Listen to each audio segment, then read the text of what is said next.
Mardi 31 juillet 2018, me voilà reparti pour trouver un peu de fraîcheur hors de Nice. Je pars pour une croisière au Spitzberg avec la compagnie SAS. Après avoir retrouvé le groupe ACDG, 8 femmes seules, un couple, un organisateur d'Excursia et le guide Emmanuel Berthier, nous partons pour Oslo pour repartir le lendemain à Longyearbyen. En survolant la Norvège, nous quitterons des paysages verdoyants pour retrouver un dépaysement total, glaciers et banquises et montagnes, et l'ours bien sûr, à photographier. Ici commence le pôle Nord, non loin du cercle polaire, l'archipel du Svalbard, plus connu sous le nom de Spitsbergen. Son île principale regorge de mammifères et d'oiseaux durant le court été arctique. La plus grande des îles est le Spitsbergen. Les autres sont la Terre du Nord-Est, l'île d'Edge, l'île de Barents, l'île aux ours au sud et l'île Blanche. Le Svalbard est bordé par l'océan Arctique au nord, par la mer de Barents au sud et à l'est par la mer du Groenland à l'ouest. Les terres les plus proches sont l'archipel François-Joseph à 220 km et le nord-est du Groenland à 440 km. Le nom du Svalbard a été attribué par la Norvège en l'honneur des Vikings qui avaient baptisé côte froide des terres qui avaient été aperçues lors des navigations très au nord. Le terme de Spitsbergen, montagne pointue, ne désigne que l'île principale. La découverte en est attribuée au Hollandais William Barents en 1596. Conformément au traité du Spitsbergen, le Svalbard regroupe les îles comprises entre 74 degrés et 81 degrés de latitude nord et entre 10 degrés et 35 degrés de longitude est. L'administration est norvégienne, représentée par un gouvernement qui assure le respect et la législation et de la réglementation. Nous survolons le Storfjord, le fjord qui est entre l'île d'Edge et le Spitsbergen. Il fut autrefois un lieu de chasse intensif des baleiniers et il héberge chaque mois de mai à juin des milliers de phoques du Groenland nés sur la banquise en mer Blanche en Russie et achevant leur mue sur les plaques de glace de mer dérivantes. Ici, alors, nous longeons la côte sud-est du Spitsbergen. Elle est prise par la banquise jusqu'en juillet. C'est une alternance de baies magnifiques où se jettent de grands glaciers et des falaises riches en oiseaux. Nous espérons en voir beaucoup et surtout nous recherchons l'ours blanc.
Le Svalbard bénéficie d'un climat relativement tempéré. À Longyearbyen, la température moyenne varie entre moins 14 degrés en hiver et plus 6 en été. En hiver, les températures peuvent être comprises entre moins 20 et moins 30. La météo peut changer très vite avec de grosses variations locales. Nous verrons tout cela lors de la navigation plus au nord.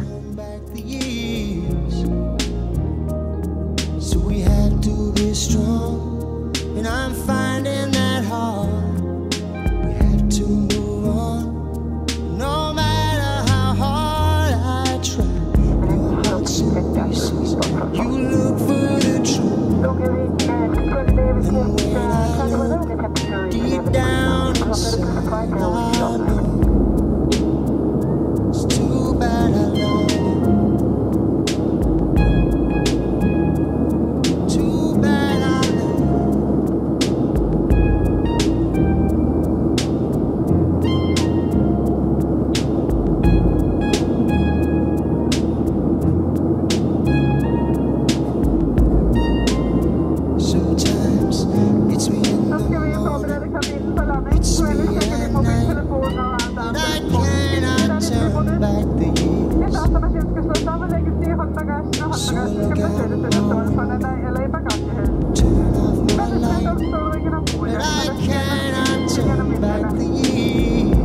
So we have to be strong, and I'm finding that hard.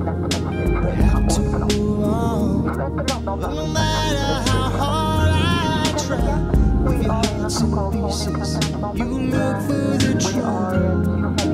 When I'm alone, deep down inside, I know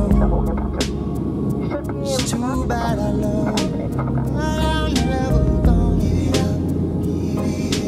No, no, I'm never gonna give it up.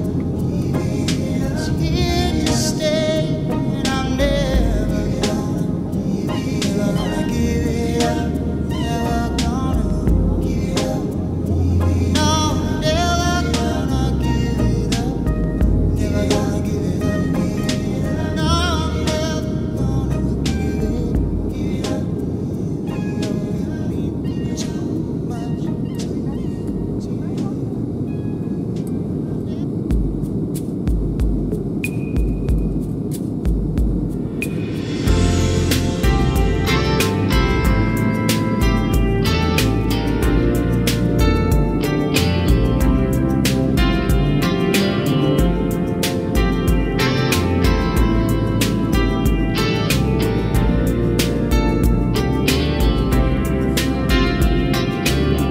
We never talked about it, but I hear the blame was mine. And I call you up to say I'm sorry, but I wouldn't wanna waste your time. 'Cause I love you, but I can't take anymore. There's a look I can't describe in your eyes. If we could try like we tried before, would you keep on telling me the Après 2h30 de vol d'Oslo, et après avoir bien survolé le sud de la péninsule du Svalbard, nous arrivons sur Longyearbyen Ah, c'est notre bateau, ça. et C'est notre bateau, là. longeons le port Le petit bleu. en essayant de trouver notre bateau bleu qui nous attend dans cette brume. There's no way to make up, 'cause it seemed your mind was set on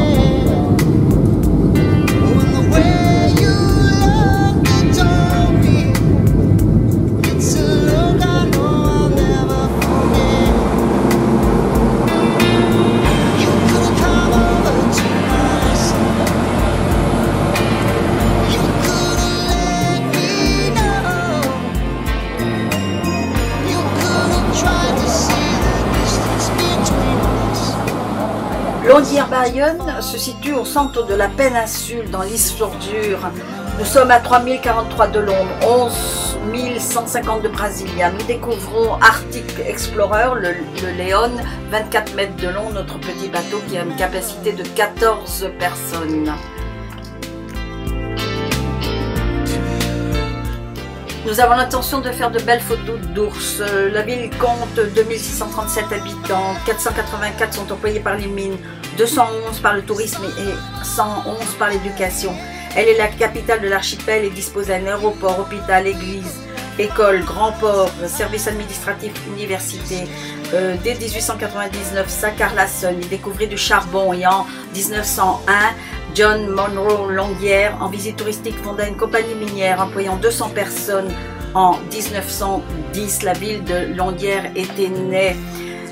Proche de la piste de l'aéroport, la banque de semences a été inaugurée en février 2008 et peut héberger 4 55 000 de semences, ainsi à l'abri d'une mine désaffectée par moins 18 degrés et à 120 mètres à l'intérieur de la montagne. Elle a pour but de concourir à la préservation de la biodiversité de notre planète en mettant ces semences à l'abri de grandes catastrophes telles un accident radioactif, le changement brutal du climat, une montée des eaux de la mer. L'accès est réglementé. Nous restons sur le pont pour faire les manœuvres du départ et notre voyage commence. Nous quittons le port, une multitude d'oiseaux nous suivent. Voilà. De toute façon, on peut photographier nous avons le soleil pour minuit.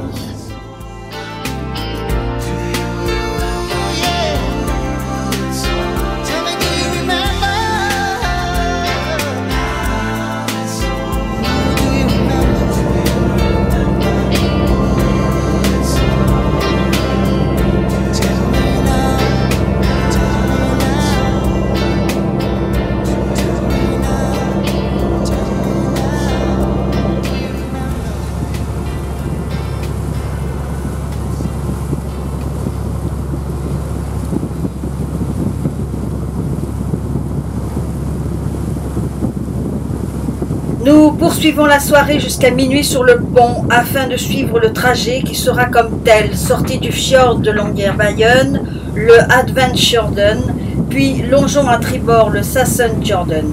Là, le vent d'est se fait sentir sur le pont, puis nous nous engageons dans le Bilfjorden pour jeter l'ancre face au glacier Nordenskiöldsbreen.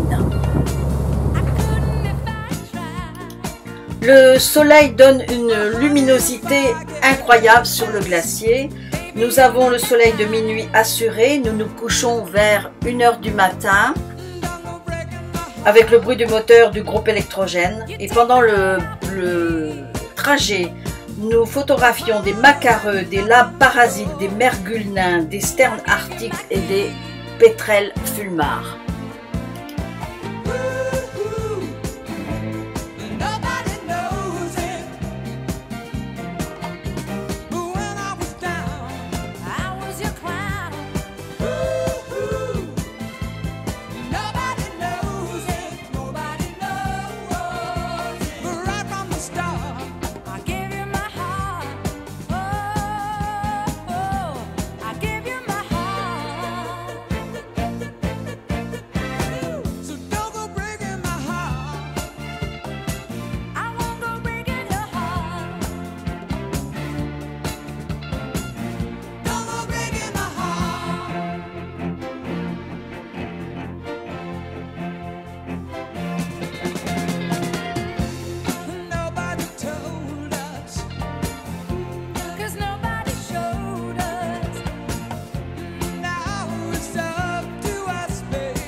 Au matin du jeudi 2 août, le déjeuner est prévu à 8 h.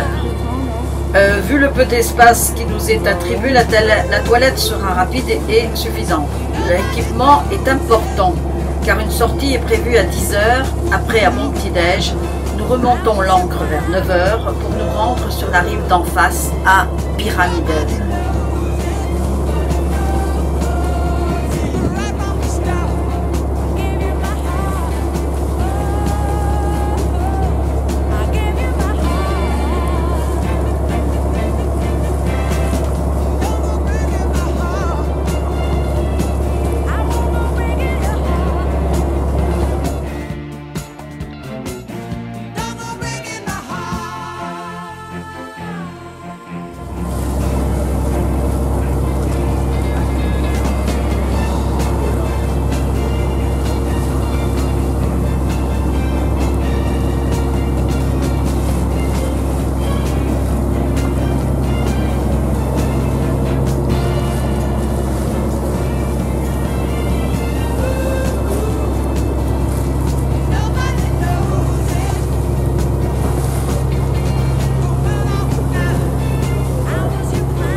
Pyramiden, fondé en 1910 par les Suédois et racheté par l'Union soviétique en 1927, puis par le Trust Arctique en 1931. Le charbon d'excellente qualité, gisement datant du Carbonifère, reste d'une extraction difficile en hauteur et non en profondeur. Le traité concernant le Spitsberg signé à Paris le 9 février 1920 reconnaît la souveraineté norvégienne sur l'archipel et les îles sont déclarées zones démilitarisées. La Norvège reprend l'administration du Spitsberg en 1925. Les signataires du traité ont le droit d'exploiter les ressources naturelles, principalement le charbon. C'est ainsi que la Russie signe en 1924. Nous débarquons et une guide nous attend pour la visite de cette ville fantôme. Comme les habitants des autres villes, les 99 occupants furent évacués en 1941, mais la ville n'a pas été détruite par les Allemands. L'activité a donc pu reprendre dès 1946. Plus de 1000 personnes y vivaient au plus fort de l'activité. Les habitants disposaient de ressources propres et de nombreux équipements collectifs que nous allons visiter. Fermes, serres, piscines, hôpital, salles de sport. 250 000 tonnes par an étaient extraits de la mine. Un funiculaire assurait le transport du charbon jusqu'à la ville, au pied des montagnes. Des minéraliers évacuaient le charbon vers Mourmansk. L'accident du Tupolev qui a fait 130 victimes de la ville de Pyramiden et 11 membres d'équipage a précipité la décision d'abandonner la mine. La production avait fortement décliné en 1996. La ville a été abandonnée en 1998. Les bâtiments se sont rapidement dégradés par l'absence d'entretien, le gel et le vandalisme. La société russe a mis quelques années avant de commencer à nettoyer la ville et de vouloir réhabiliter l'hôtel pour le tourisme. Actuellement, 17 personnes en été s'occupent du nettoyage et d'exploiter l'hôtel.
Un hôtel et un restaurant ont été réhabilités pour les scientifiques.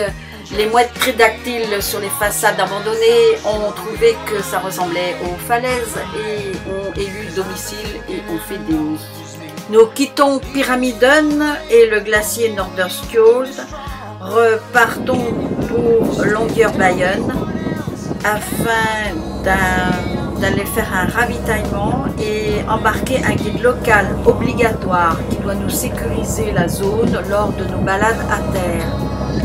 Pendant la traversée de 4 heures, la mer ne se forme.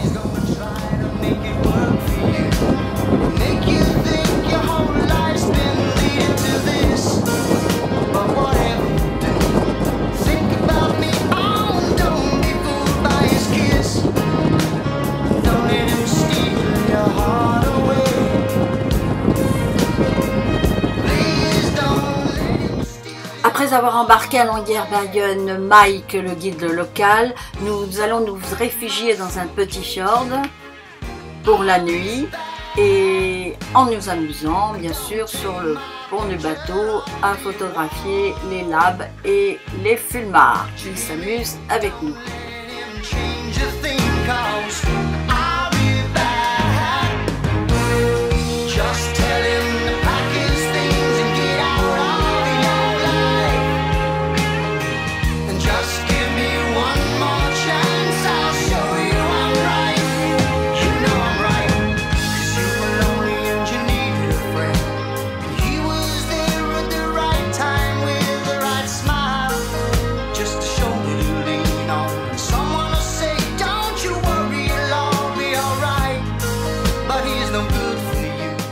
Lysfjord est le plus grand fjord de la côte ouest de l'archipel.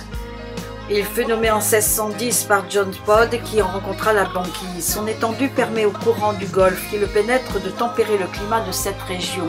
Nous y rencontrons beaucoup de bateaux qui viennent se réfugier à Longyearbyen et faire leur ravitaillement.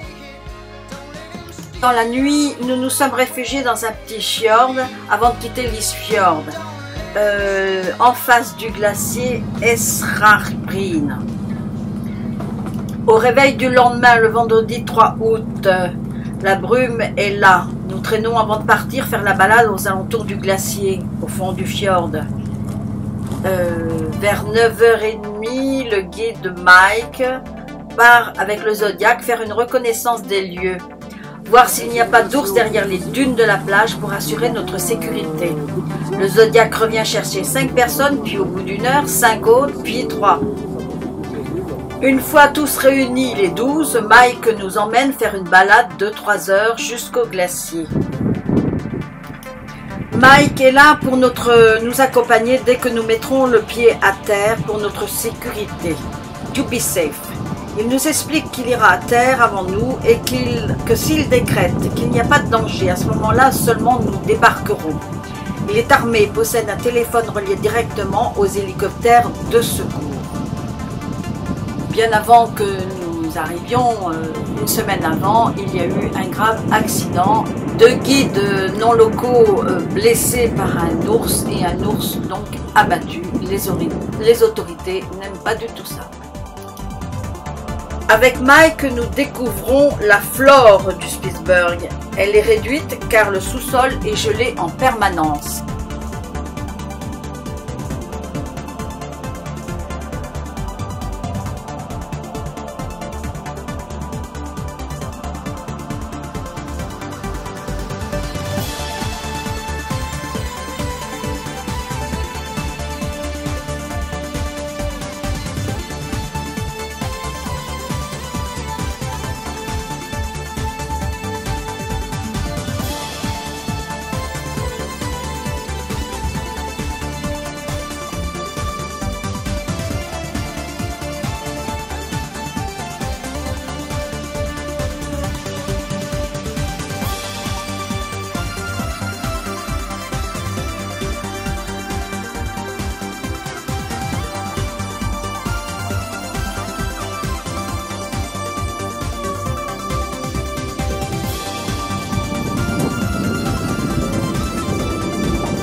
Notre petit bateau.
Nous retournons au bateau vers 13h30. Ensuite, nous reprenons la navigation pour nous sortir du fjord et aller jusqu'à Ny-Ålesund. La traversée va être très longue, environ 13 heures. Nous nous dirigeons vers la pleine mer. Le bateau tangue un peu pour atteindre Ny-Ålesund. Nous passons le cap de Dolmsmanoden qui porte un nom lugubre, l'homme mort, en souvenir d'un trappeur qui périt ici au XIXe siècle. Nous passons la passe de Fortlandsund entre la côte et l'île de Prince Karl Fortland. Une passe de courant et que le capitaine doit connaître et s'informer des marées pour ses bas-fonds. Par endroits, il n'y a que 3 mètres de fond. Les fonds de gravier sont appréciés par des colonies de morses que nous verrons et observerons au retour. Prince Karl Fortland, l'île du Prince Charles, couvre 650 km². Les montagnes sont parmi les plus belles du Spitzberg et contiennent plusieurs filons de fer. L'île fut découverte en 1596 par Barents et fut nommée en 1625 en mémoire de Charles Ier, prince de Galles et roi de Grande-Bretagne.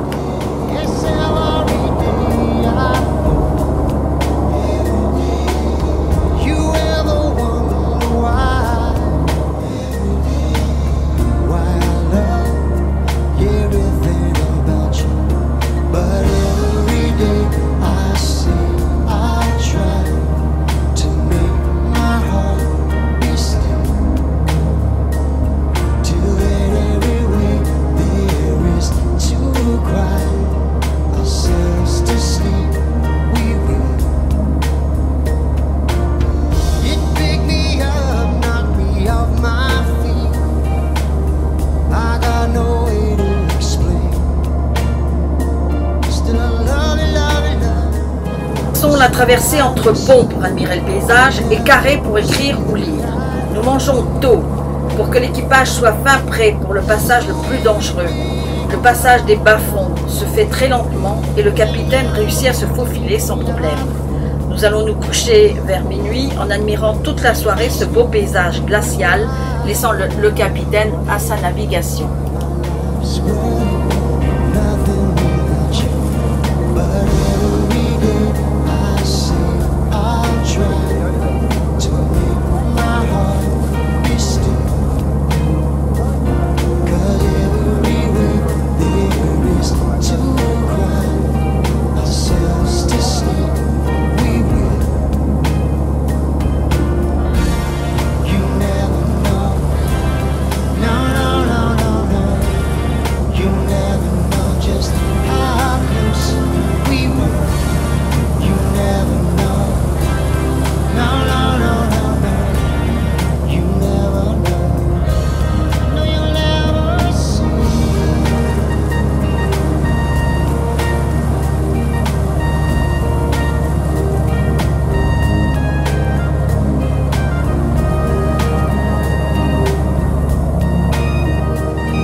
Le lendemain, le samedi 4 août, nous allons visiter la ville de Ny-Ålesund. Le guide local doit nous accompagner avec le fusil chargé en dehors de la ville, déchargé à travers la ville. Elle est la ville la plus au nord. L'activité minière a commencé en 1916 via la société norvégienne KBKC, dont le siège était à Ålesund.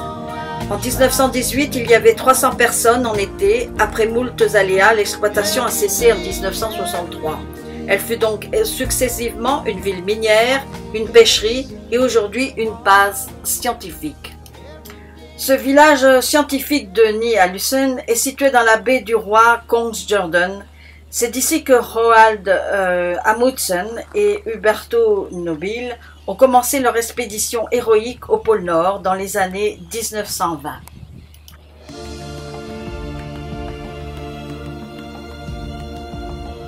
Puis 1968, tous les locaux sont loués par des études scientifiques.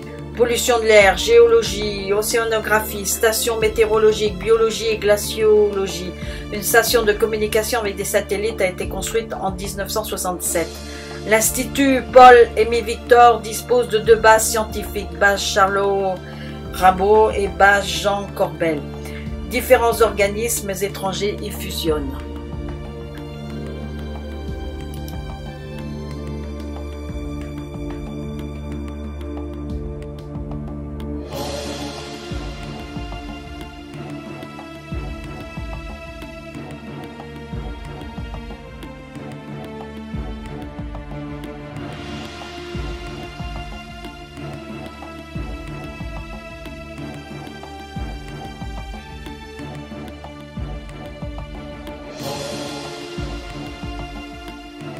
Plaque commémorative du Norge, le premier dirigeable à faire le survol de la calotte glaciaire entre l'Europe et l'Amérique, expédition d'Amundsen, Nobile et Ellsworth.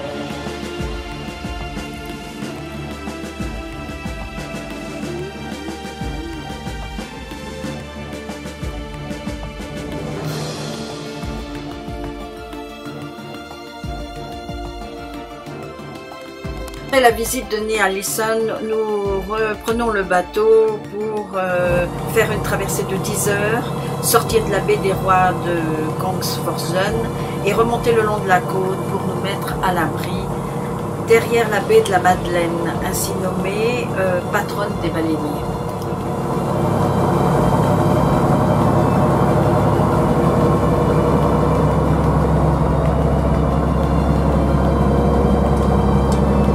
Animer notre après-midi sur le bateau, nous décidons toutes de nous faire un petit jacuzzi. L'eau est à 38 et l'extérieur à 8 degrés.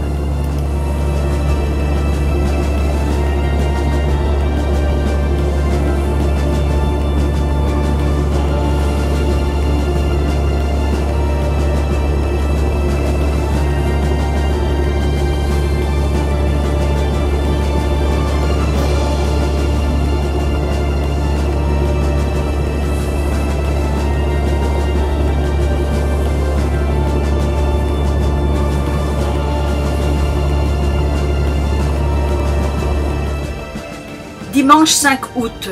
Dans la nuit, nous avons accosté dans une baie tranquille, tout au nord, Smeerensburg-Jordan, derrière l'île de Dangsmaya, l'île aux Danois. Au petit matin, au déjeuner à 8 heures, nous avons l'impression d'être sur un lac. La luminosité avec un grand soleil, l'eau plate, les montagnes face à nous, Vasa Alvoya, nous dévoilent leurs pics et les 2 glaciers. La montagne des Danois est plus propice avec des plages de gravier. Après le petit déjeuner vers 10 heures, Mike débarque sur l'île pour assurer la sécurité, voir s'il n'y a pas d'ours dans les parages. Nous débarquons tous en 3 allers-retours de dinghy.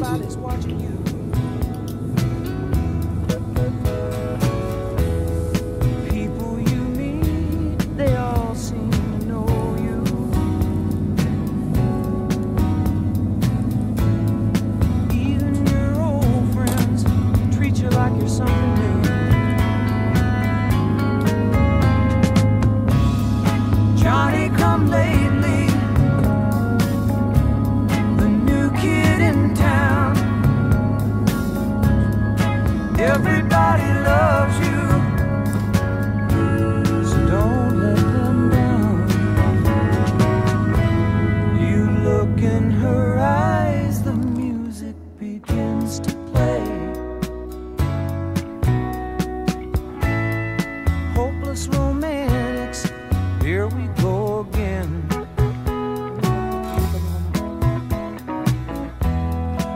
after a while you're looking the other way. It's those restless hearts that never mend. Johnny come lately, the new kid in town. Will she still love you when you're not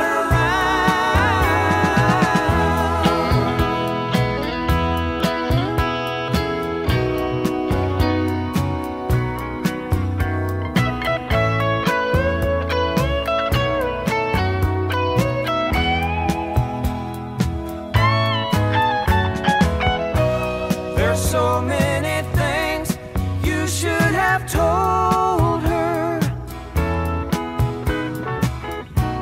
but night after night you're willing to hold her, just hold her, tears on your shoulder.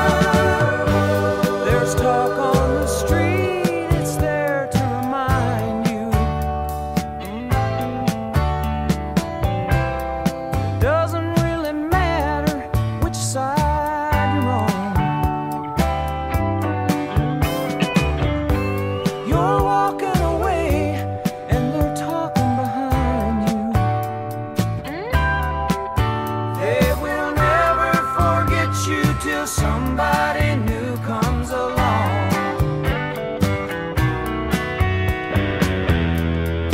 Where you've been lately, there's a new kid in town. Everybody loves him, don't they? And he's holding her, and you're still around. Rencontre avec des belugas. Il est difficile de confondre le beluga avec un autre cétacé à taille adulte. Il possède une crête dorsale, résultat de l'atrophie de l'aileron dorsal, et est entièrement blanc, à l'inverse des jeunes belugas qui sont bruns et gris. Il a un bec très court et une bouche large. Everybody's talking about the new kid in town. Le mammifère marin nage relativement lentement et se nourrit majoritairement de poissons. Il mange également des céphalopodes, pieuvres, calmars, et des crustacés, crabes, crevettes, etc. Il chasse cette faune des fonds marins généralement jusqu'à 300 mètres, bien qu'il puisse atteindre 2 fois cette profondeur. Pour se nourrir, le beluga plonge généralement de 3 à 5 minutes, mais il peut retenir sa respiration pendant 20 minutes.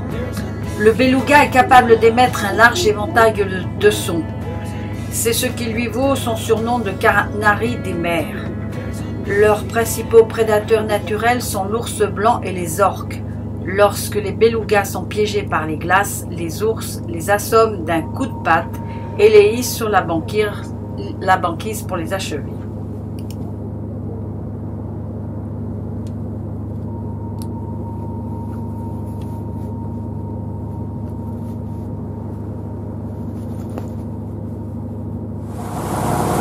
Après l'équipage tout embarqué et avoir regardé le balai des belugas, le capitaine démarre et part au large pour aller s'amarrer entre les deux îles, l'île aux Danois et l'île de Amsterdam.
Après les mesures de sécurité prises par Mike qui va inspecter les hauteurs de l'île, nous débarquons sur celle-ci pour faire une balade jusqu'à 21 h.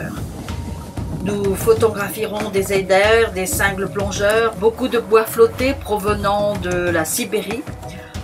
Nous revenons par la plage avec du brouillard qui s'est levé et retour vers le bateau vers 9 h et repas vers 22 h. Le capitaine reprendra la mer pour aller s'abriter dans la baie la plus au nord de l'île, Fairhaven, avec du brouillard.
Lundi 6 août, à l'abri dans une baie plus au nord, nous repartons avec la ferme intention de voir des ours.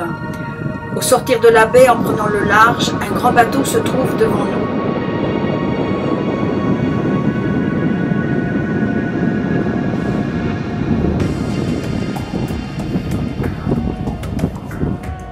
Le gouverneur du Svalbard, ou Sysselmann, est le plus haut représentant du gouvernement norvégien dans l'archipel du Svalbard. Avec les mêmes pouvoirs qu'un gouverneur de comté, il est également officier de police et notaire. Il veille à ce que les droits et obligations de la Norvège au titre des traités du Svalbard soient respectés. Il veille aussi sur la sécurité de tous dans l'archipel. Bateau, ville avec hôpital, etc. peut sur sa barge arrière prendre un bateau en remorque. Débarque un Zodiac rouge qui vient nous accoster. 2 fans montent à bord pour faire la vérification de notre bateau auprès du capitaine. Au bout d'une demi-heure, elles repartent. Le capitaine est en règle. Nous poursuivrons notre voyage.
mauvais temps arrive, donc le capitaine décide de redescendre et de ne pas poursuivre notre expédition tout au nord.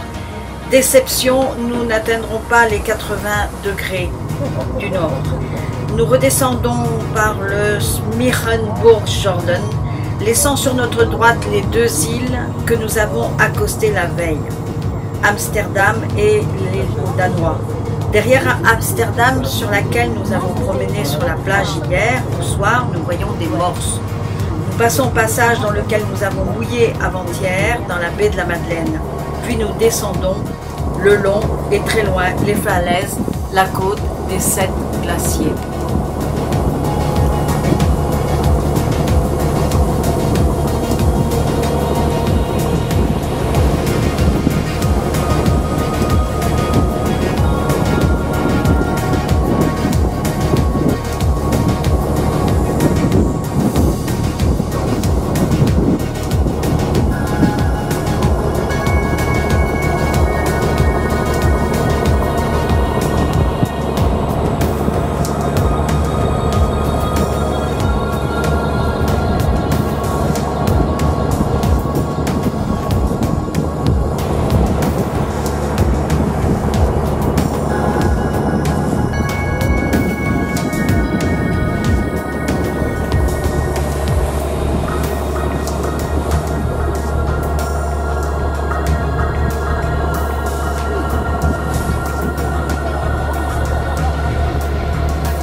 Nous tournerons dans la soirée au Cap Mitra pour aller nous abriter pour la nuit dans la baie de la Croix face à l'Alberland. Après le repas, nous partons pour une balade au soleil de minuit sur la lande.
Before you and me run the place in our hearts where we hide.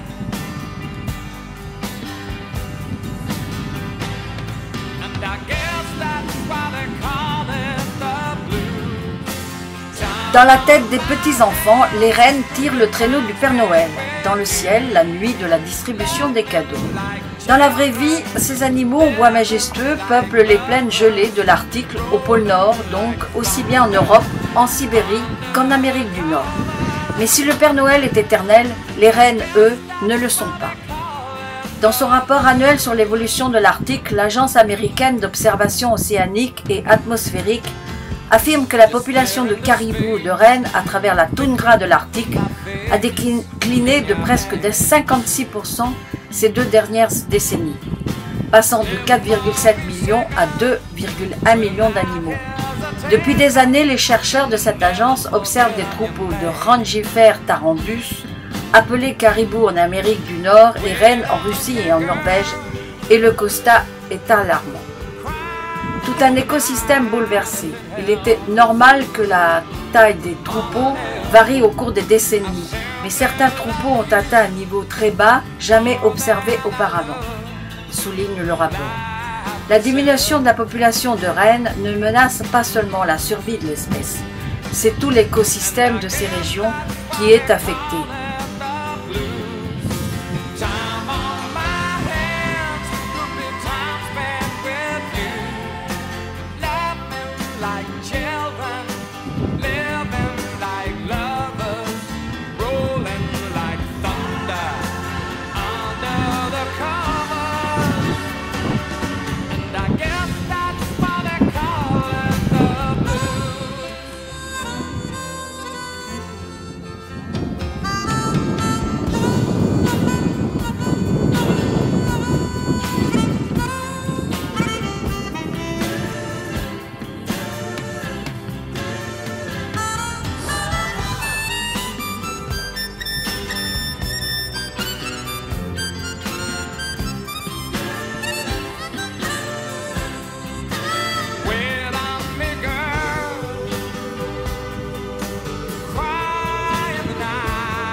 Mardi 7 août, après le petit-déj, comme d'habitude vers 8 h, le capitaine décide de lever l'ancre.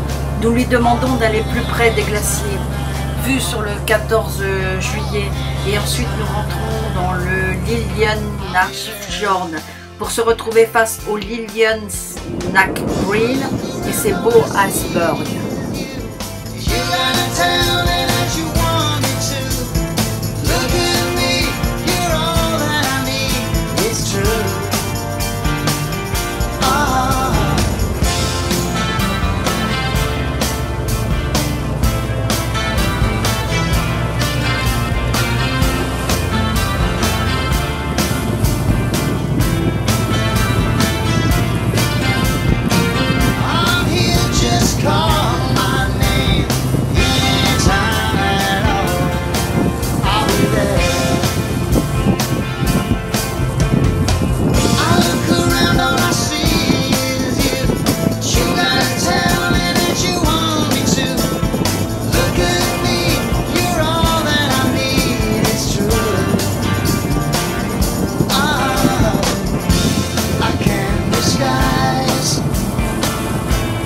love I wait for you to share, I can't deny.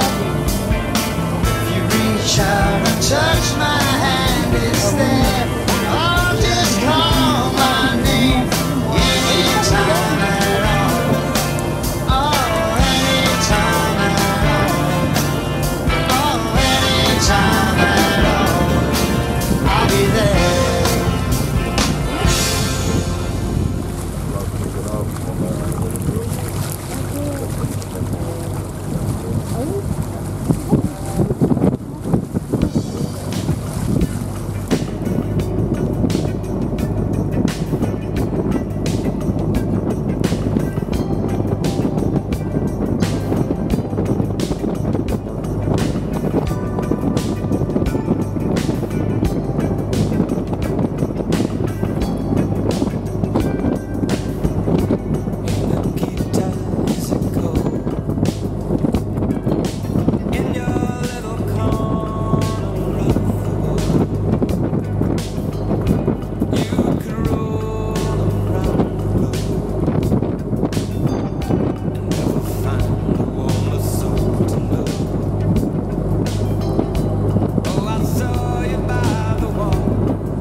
Direction Fordland Sound, plein sud. Nous avons perdu beaucoup de temps pour cet aller-retour en face du glacier.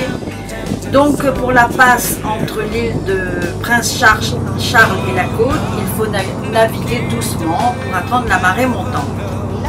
Il y a beaucoup de vagues et de roulis, interdiction de monter sur le pont.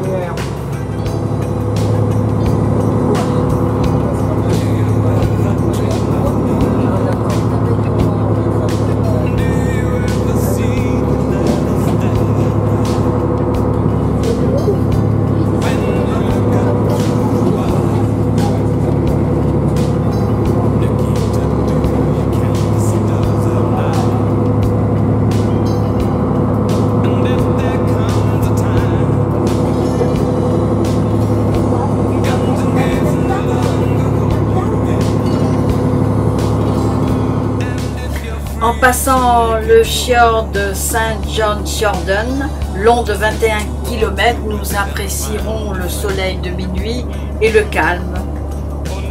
Nous y ancrerons face au glacier Osborne-Breen où nous passerons la nuit.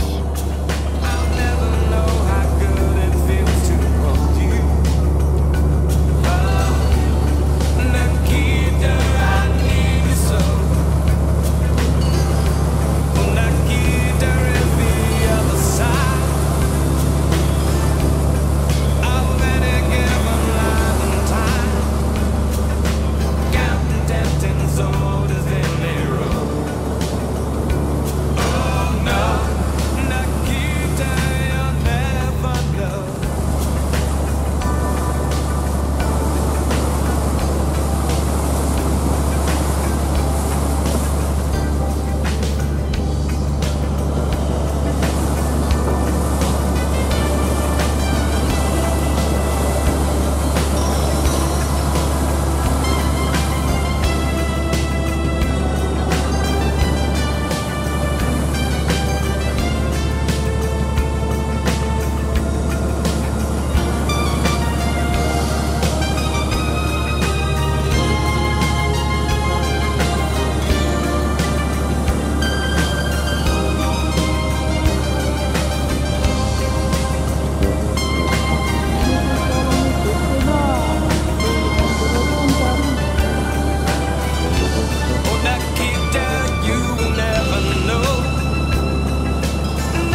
Minuit 11.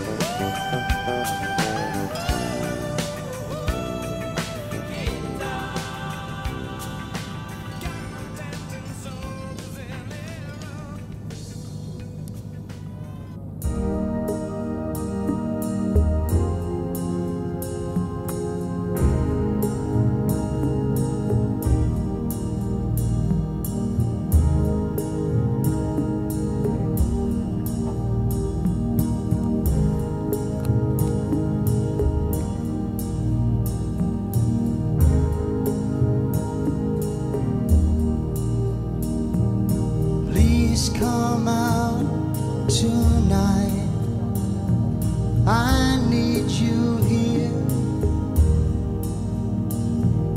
It's been a long, long time, and I can't wait.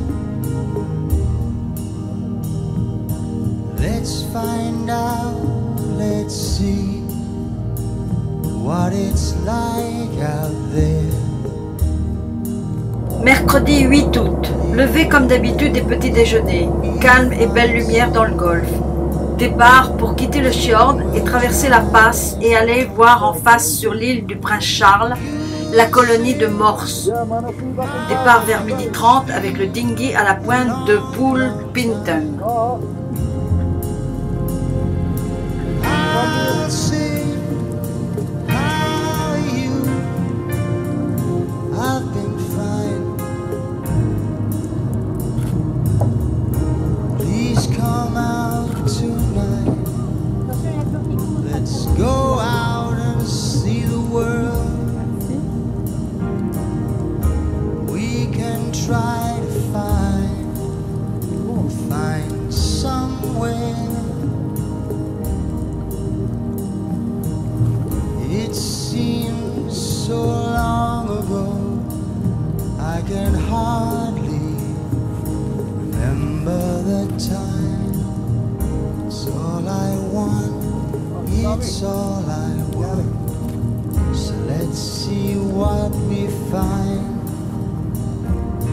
You say there's so much you need to know.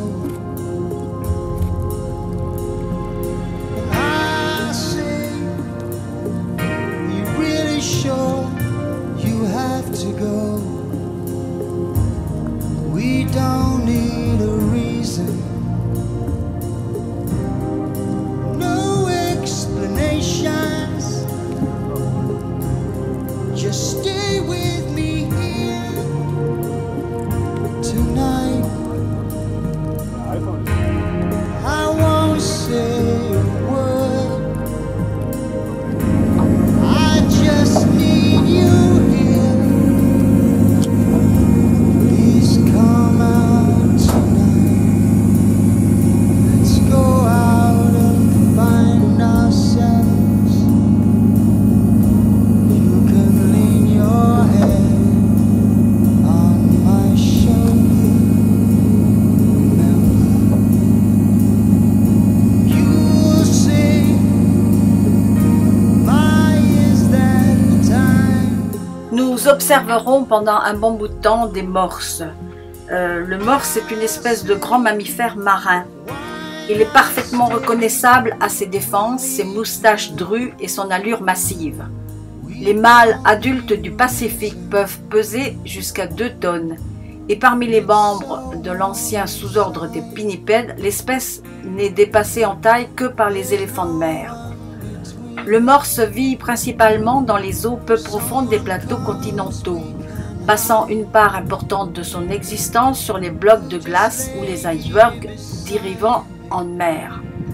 De ces plateformes, il part à la recherche de sa nourriture de prédilection, les mollusques bilaves du pentos.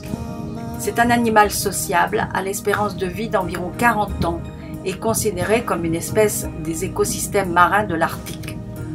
Le morse occupe une place importante dans la culture de nombreux peuples autochtones de l'Arctique, qui le chassèrent pour sa viande, sa graisse, sa peau, ses défenses et ses os.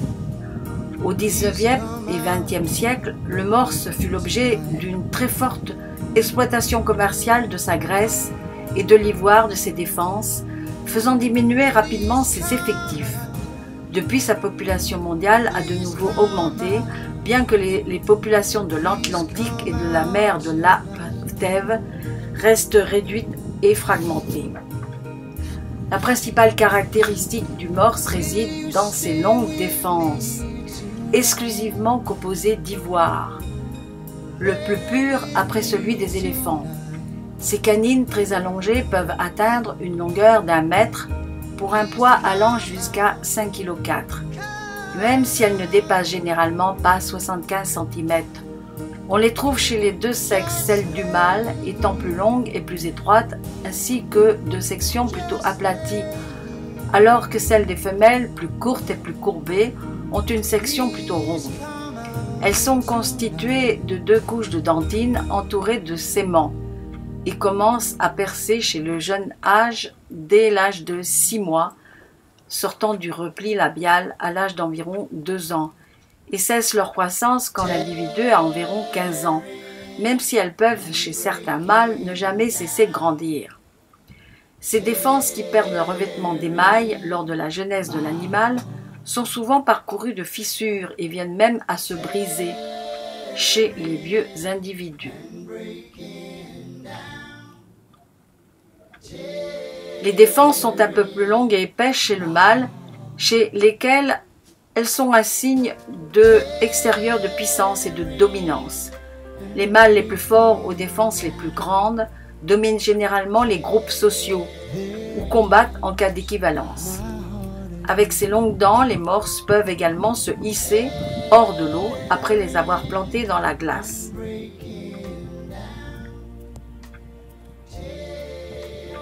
Nous observerons au-dessus des défenses des poils qui se dressent, ce sont les vibrisses.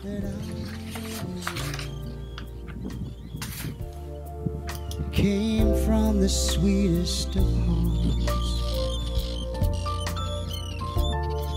Every time I was looking for love, I found it in you. Tearing and breaking down. There goes my heart again. Tearing and breaking down. Watch my heart fly away. All the tears you found in your eyes, I know that they were mine. All the love you were trying to disguise, I never could deserve. Tearing and breaking down. There goes my heart again. Tearing and breaking down. Watch my heart fly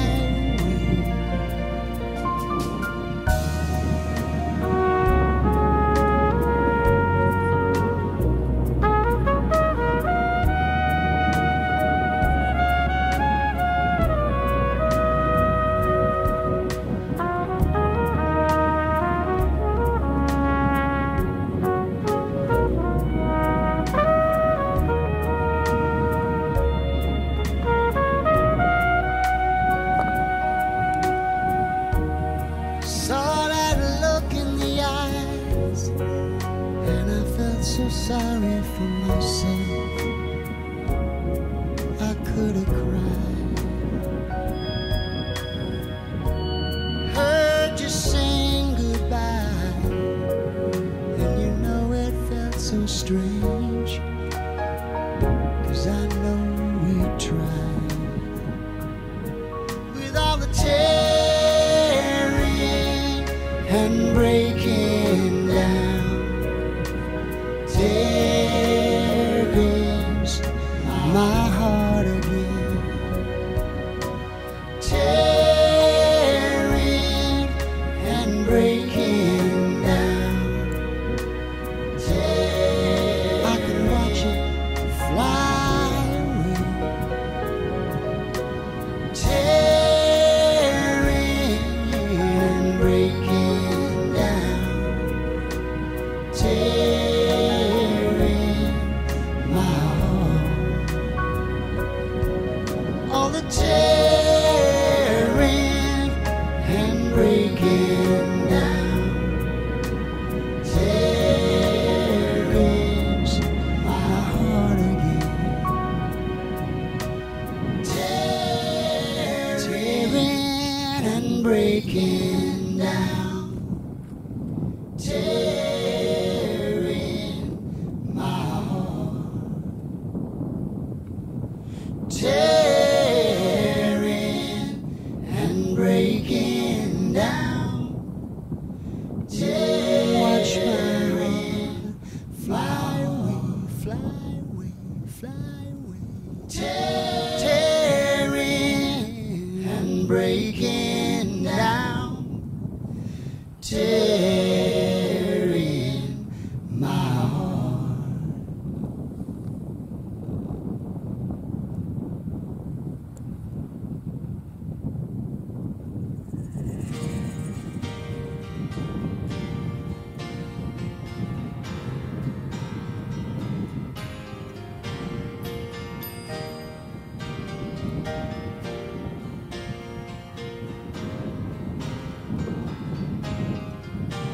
You can win the fight, you can grab a piece of the sky. You can break the rules, but before you try,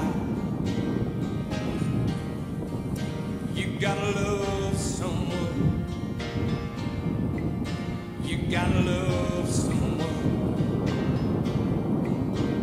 You can stop the world, steal the face from the moon. You can beat the clock, but before I do, you gotta love someone. You gotta love someone. You got one life with a reason. You need two hearts on one side. When you stand alone and let no one there to share the way you feel inside and baby, you can cheat the devil and slide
bateau repart plein sud, direction East Jordan. Arrêt au Cap Linné pour la nuit. Jeudi 9 août, nous levons pour aller faire une balade au Cap Linné. Nous sommes attaqués d'emblée par les sternes arctiques et nous nous baladons sur la lande. Le Cap Linné fut nommé en l'honneur du botaniste suédois Carl von Linné, 1707-1778. Le gouvernement norvégien installa en 1934 la station radio maritime pour l'ensemble du Spitsberg. L'arrière-pays fait de toundra est intéressant sur le plan ornithologique et géomorphologique.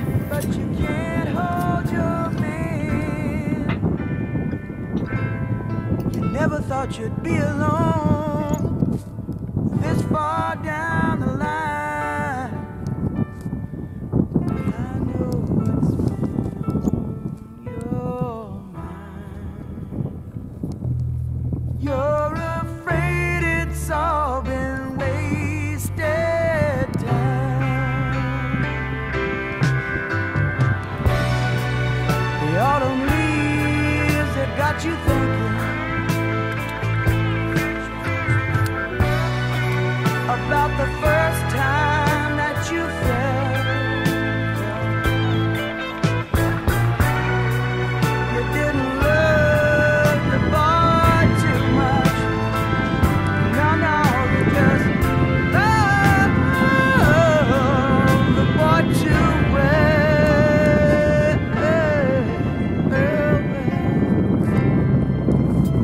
So live day to day.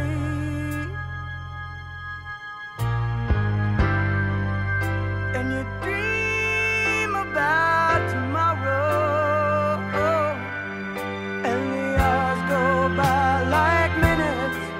Sur ce permafrost, nous observons des sols polygonaux. Lors des gels successifs, des fentes de cryodessiccation ou des coins de glace en contexte de pergélisol continu se forment dans le sol, délimitant des cellules.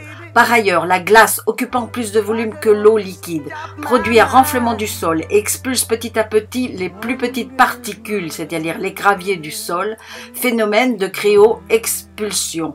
Ces graviers se retrouvent en surface et à cause du renflement du sol sont évacués vers les fentes dues aux coins de glace.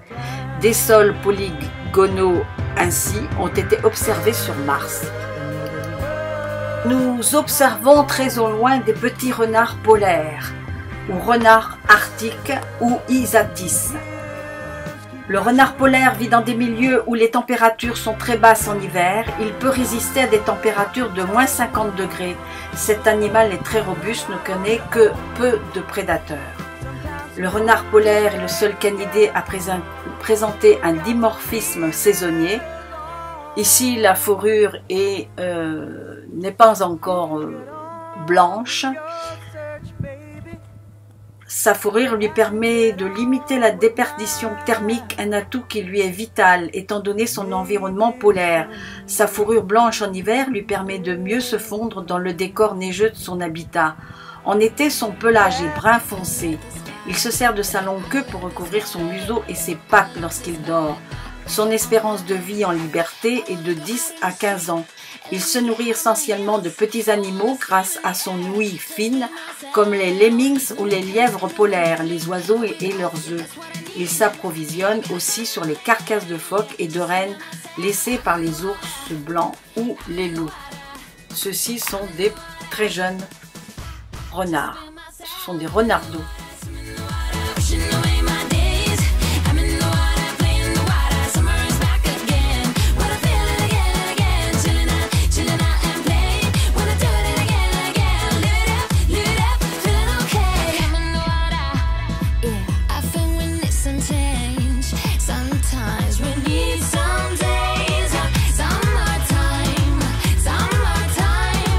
Don't ask me why I'm feeling like I'm flying.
Retour à Languière-Bayonne en longeant les falaises de Barents. Ainsi s'achève mon beau voyage d'un dépaysement total. Mais promis, la prochaine fois, je vous rapporte des photos d'ours. Feeling okay, feeling okay.